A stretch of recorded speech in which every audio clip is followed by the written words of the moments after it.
Good Friday afternoon, everyone. Thanks again for sticking with us for this special edition of 10 News on WBIR+.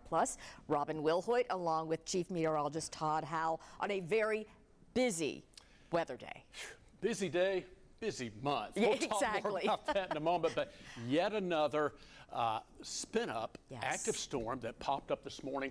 It was a lower-end EF-0 tornado, but it has been confirmed by the National Weather Service, and it occurred near Luttrell in Loudon County, right along and near the Monroe County-Loudon County line early this morning, just after 8:30, Robin. Todd, let's talk about the dynamics of this EF-0. What did it play out like? Yeah, EF-0, now that is the lowest end on the enhanced Fujita scale. That's the lowest threshold tornado. It runs from EF-0 to EF-5, and so we'll take a look at that in just a moment. But this was a fast-moving storm. It was downward rushing winds. Well, air is just like water, so you have these little spin-ups, eddies that formed. It was very quick. On the radar scan was probably only there maybe a couple of scans or so when National Weather Service is looking at Doppler radar. It was not your classic hook. Here it comes. The tornado was very clear, like we saw up in Kentucky and like we saw recently in Cumberland County and Oliver Springs. This was a much weaker detected system as far as on radar. It was very quick. As quick as it spun up, it was very brief. It just continued to rotate on out. And so it had max winds of 85 miles per hour, a stronger EF-0, but just below EF-1 scale.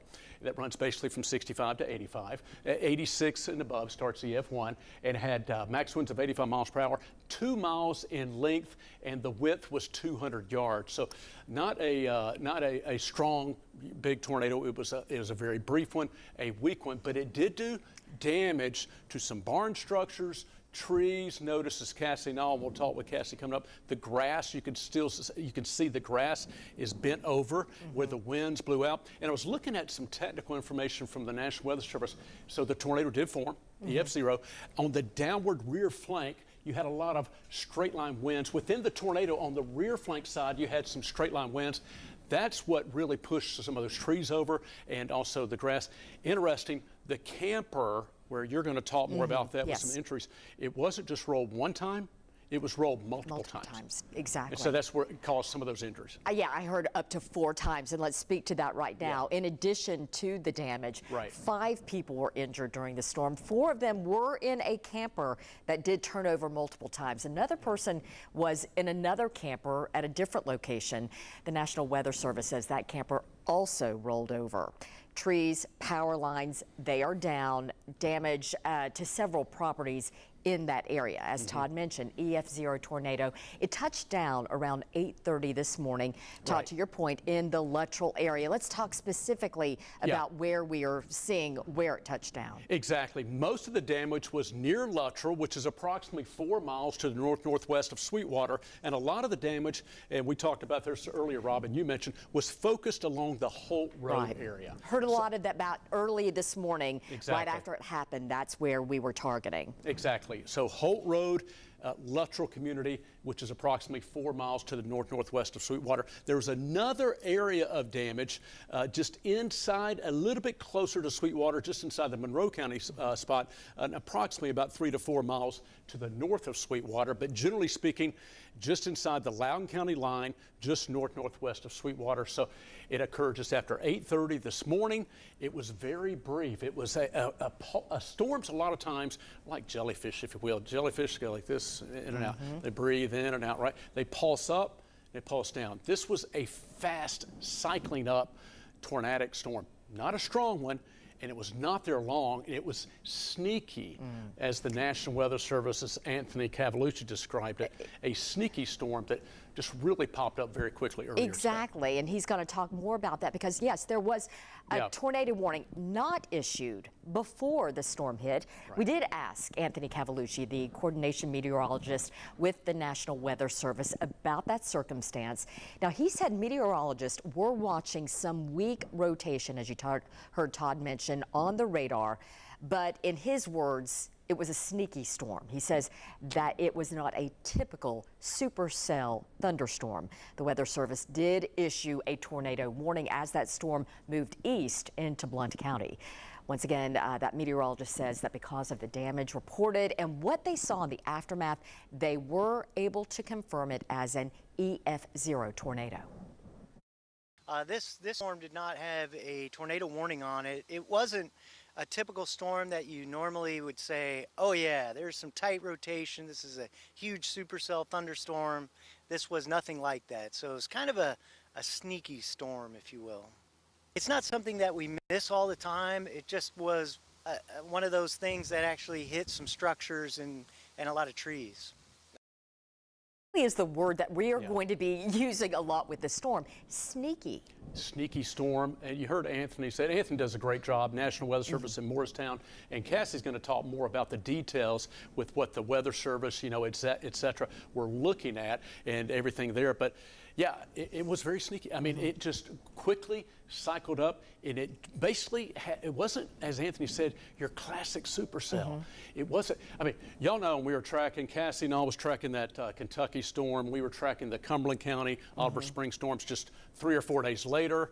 And oh, by the way, this is the 4th tornado we've had in just less than 2 weeks. So, you know, those were much more obvious. We're tracking a tornadic vortex signature, a couplet, and gate-to-gate shear, and more of your strong, discrete supercell storm. This was not like that. So, Robin, the parameters behind you right there, rating an EF-0, again, on the higher end of that scale, the max wind's 85 miles per hour, the path length 2 miles, and the path width at 200 yards. So that was confirmed, again, just inside the Loudon County line near Luttrell, Holt Road area, as Robin reported and talked about. 5 injured, 4 in one camper, 1 other one, and another camper that got rolled over in that EF-0 tornado just north of Sweetwater in the Luttrell community in Loudon County. So that was what transpired just after 8:30 this morning. And you know what, a lot of times the timing, you know, a lot of times we see that tornadoes and severe weather oftentimes in East Tennessee occur later in the afternoon, even into the evening. There's basically a lot of times we'll see what we call nocturnal strong to severe storms, because a lot of times they're in West and Middle Tennessee earlier in the day, just climatologically just works out that way. And then they come here in East Tennessee late in the day into the evening. So sometimes we have to deal with some nighttime tornadic development. That's what kind of happened up in Kentucky. Very scary, too. When we come back, we're going to go real quickly, check in with Cassie Knoll and Brittany Bailey. But when we come back, Todd, we want to talk about Tornado Alley and how Tornado Alley is moving east. But we do want to send it now to meteorologist Cassie Knoll and 10 News anchor Brittany Bailey. They are live on the scene where this damage was left behind by this EF-0 tornado. Ladies. Well, Robin, thank you so much. Yes, we are out here sort of on a high vantage point where we're able to see some of the damage. We've been talking about this. You know, the damage here is extensive, but in kind of a concentrated area, and we've noticed that trees are down, and of course one of the first things you noticed, Cassie, was the grass. Yeah, the grass is laid flat out here where you can tell that it kind of swirled around as the strong winds came on through. You can see lots of trees that have been knocked down, big branches, and you can really see most of the path from where we are right now. It actually came up over the hill to the left of where the camera view is right now, came across that field in the distance. You can see all of the broken trees kind of along the fence lines there, and then as we continue over to the right with the camera, then you enter the vantage point where you can see some of the structures that were damaged in that storm as it came through this morning. And speaking of that, we are right up the hill, number 1, from Monica Johnson's house, which didn't suffer any damage remarkably because everything else around it, she said every tree on her property is damaged. But right beside that is Grain Bin Commodities, and that is a bakery here in this area. And that bakery had 5 buildings damaged, including 4 that were destroyed. We did speak with the owner, Craig Brackett, earlier today, and he told us the pavilion where events are held was destroyed. The roofs were torn off 2 Airbnbs. The biggest damage was to a camper that rolled, and Brackett says 4 people were inside that camper at the time. Those 4 people did go to the hospital but were okay. He says those people were actually in town visiting, and he did thank all of the first responders for coming to help and also thank the community. He says people already have started cooking up some food and bringing it out here, and he describes the moment now that the storm hit. it was like 2 minutes of just craziness. It flipped our something over in the backyard. I thought the roof was going to come off the house. I mean, it was nuts. And then, of course, immediately that call came in that there was the trailer had flipped down there, the camper.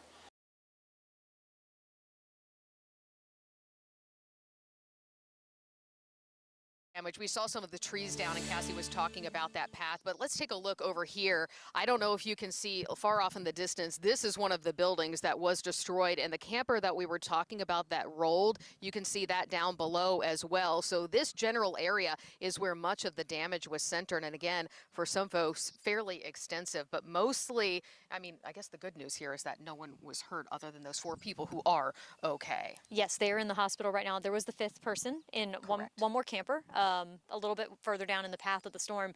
But yeah, I mean, all things considered, we were very lucky in this area today when that storm came through. Especially considering that there was no warning. Yes, and I know that's a big talking point that a lot of people are like, it struck without warning. Literally, yes, it did this morning. There was no warning issued for the cell when it came on through the area. I've spoken to the National Weather Service offices in Morristown, which is the one that covers this area, and Nashville. And the reason I talked to the Nashville National Weather Service is because the Morristown office is currently undergoing an upgrade to their software systems. And that means that they have not been able to disseminate products to the public since Tuesday. That's why the National Weather Service, NOAA weather radios are not going off this week either. And because of that upgrade, Nashville has been handling that dissemination of those public products. Today, when this cell came through, the National Weather Service office in Morristown did have 2 radar operators monitoring the storm, and Nashville also had 2 radar operators monitoring the same storm. The 4 of them were talking about it, and as you heard Anthony say, and Todd was talking about too, this was just a really sneaky cell. It wasn't an individual supercell. Our chances of having rotating storms today, they exist but are very, very low. The odds of a severe storm are marginal to start with. And so looking at how far away it was from the radar, almost 72 miles, and how high in the storm they were looking at, which was about 5,800 feet, the 4 meteorologists that were watching that at the time, they just didn't think that that rotation would get all the way down to the ground. And so this is just one of those times where, you know, we're all human, doing the best we can, using the technology that we have. And unfortunately, this was one of those circumstances where there was no warning issued and we did end up with damage from that cell. Now, that cell did continue east. They did issue a tornado warning because it tightened back up with the couplet when it got into Blount County, and thankfully there was no damage reported in that area today.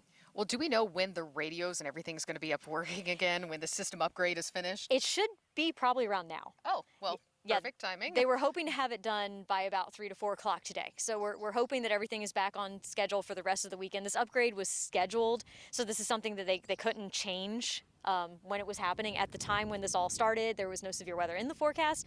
And I mean, realistically, we were lucky because remember last week when we had all that severe weather? Sure do. Nashville's weather service office was going through the same upgrade, and Morristown was having to do their stuff. So everybody's been having to share share the burden as they're going through the upgrades, and this was just our turn today.